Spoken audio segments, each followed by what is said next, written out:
ADA को support करने वाले कई बेहतरीन वॉलेट मौजूद हैं। इस वीडियो में हम इटर्नल वॉलेट के बारे में विस्तार से जानेंगे। ये वॉलेट कम्युनिटी के बीच काफ़ी लोकप्रिय है और हम इसकी कुछ खास विशेषताओं पर करीब से नज़र डालेंगे। तो आज के इस वीडियो में सीधे आगे बढ़ते हुए यहाँ मेरे कंप्यूटर पर इटर्नल वॉलेट खुला है। ये पिछले लेसन से है जहां हमने वॉलेट बनाने की प्रक्रिया देखी थी। हमने पब्लिक और प्राइवेट की के बीच के अंतर पर चर्चा की थी। साथ ही एडीए के लिए उपलब्ध अन्य अलग अलग वॉलेट्स के बारे में भी बात की थी।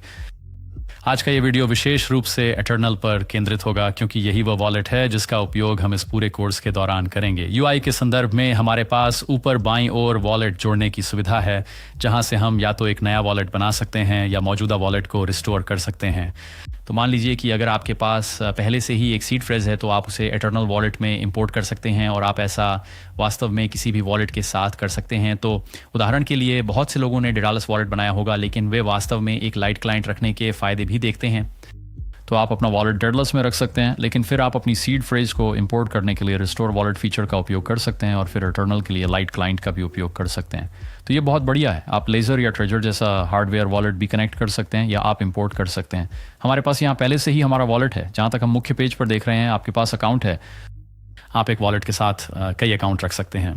तो अगर आप अकाउंट लिस्ट में जाते हैं तो आप इस अकाउंट को देख पाएंगे। ये बहुत अच्छा है। उदाहरण के लिए यदि आप एक अकाउंट में अपने सभी टोकन रखना चाहते हैं, दूसरे में अपने सभी एनएफटी या अलग अलग स्टेक पूल्स को डेलीगेट करना चाहते हैं, ऐसी चीज़ों के लिए आपके पास एक सारांश है। तो दाईं ओर ये रिवॉर्ड्स हिस्ट्री है, मूल रूप से एक डैशबोर्ड जो आपको दिखाता है कि आपने कितने एडा कमाए हैं। आपके पास इस अकाउंट के लिए कुल फंड है जो आपको एडा में आपका बैलेंस दिखाता है।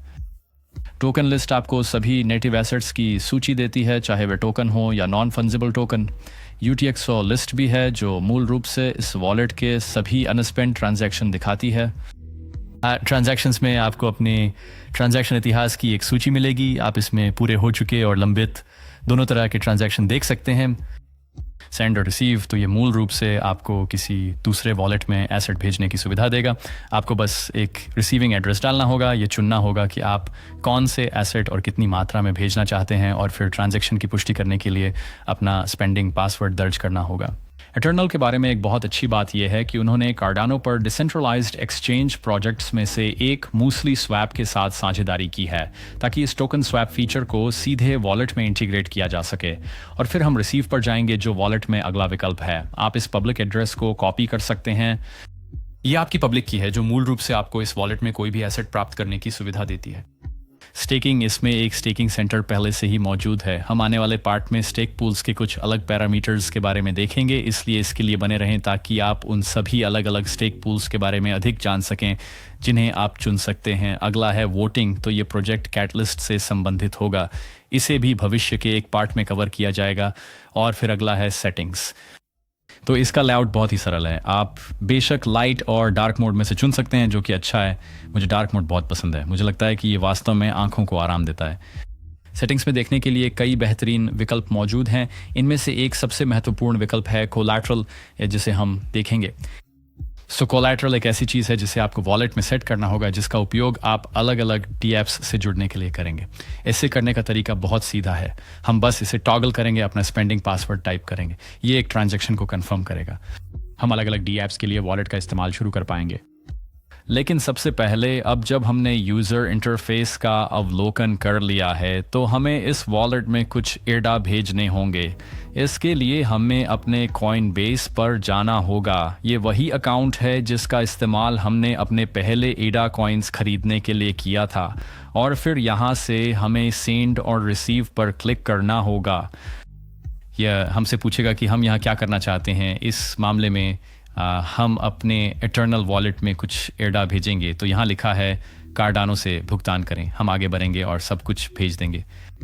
और फिर जहाँ टू लिखा है उस फील्ड में हमें क्या डालना है, उसके लिए हमें अपना पब्लिक एड्रेस यहाँ पेस्ट करना होगा।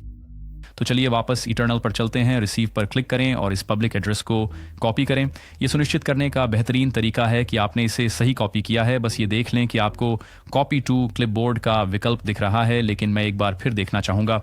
शुरुआत में हमेशा ADR1 होना चाहिए और फिर हमेशा आखिरी के 4 अक्षर देखें। इस मामले में UWGN।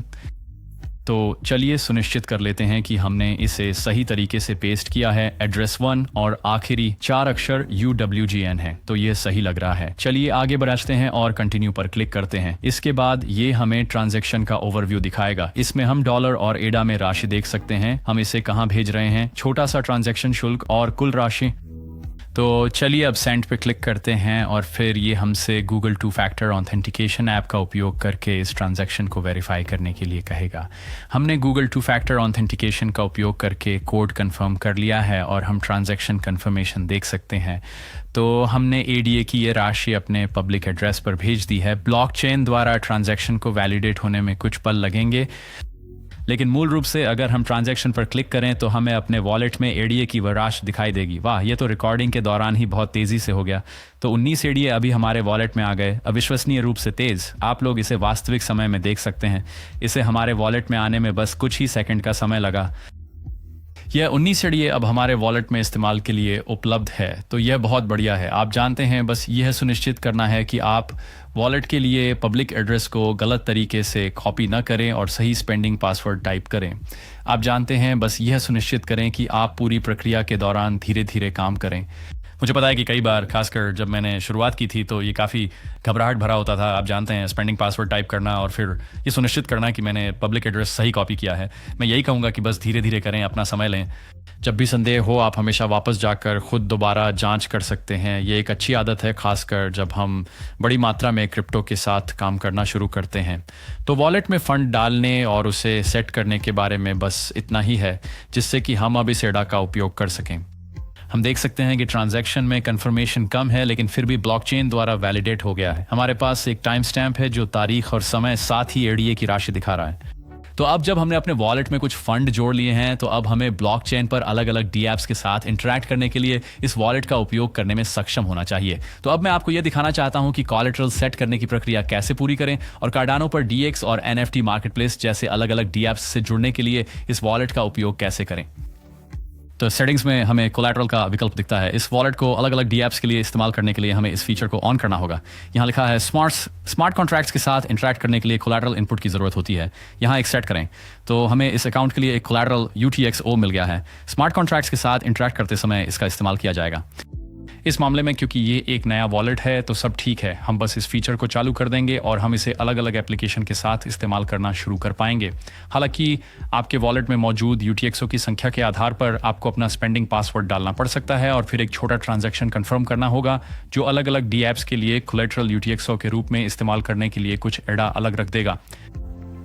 तो अब हमने ये फीचर इनेबल कर लिया है, हमें बस इतना ही करना था और फिर हमें इस प्लग आइकन पर क्लिक करना होगा। इसका मतलब ये है कि ये आपका डी ऐप कनेक्टर होगा, जो आपको दिखाएगा कि जब भी आप किसी NFT मार्केटप्लेस या किसी DEX में साइन इन करेंगे तो यही वॉलेट इस्तेमाल होगा। यह हरा बिंदु दर्शाता है कि यह वही विशिष्ट वॉलेट है। तो यदि आपके पास इटर्नल में कई वॉलेट हैं, तो आप देख सकते हैं कि यह हरा बिंदु बताता है कि विभिन्न एप्लीकेशन के लिए किसका उपयोग किया जा रहा है। लेकिन इटर्नल वॉलेट का यह संक्षेप में एक संक्षिप्त विवरण है। हमारे साथ बने रहें, क्योंकि हम और अधिक सीखने और स्टेक पूल को डेलीगेट करने की प्रक्रिया को समझेंगे। हम बात करेंगे कि इस वॉलेट का उपयोग करके वोटिंग कैसे की जाती है। तो आने वाले पाठों में बहुत कुछ दिलचस्प होने वाला है। यदि आपको यह वीडियो पसंद आया तो इस तरह की और सामग्री के लिए लाइक और सब्सक्राइब करना न भूलें। इस सामग्री को बनाने में मदद करने का एक और शानदार तरीका काइजन स्टेक पूल्स को डेलीगेट करना है। कार्डानो 101 कोर्स के हमारे अगले एपिसोड के लिए हमसे जुड़ें। हम सीखेंगे कि अपनी क्रिप्टो संपत्ति को सुरक्षित करने के लिए लेजर हार्डवेयर वॉलेट कैसे सेटअप करें। मैं आपसे वहीं मिलूंगा।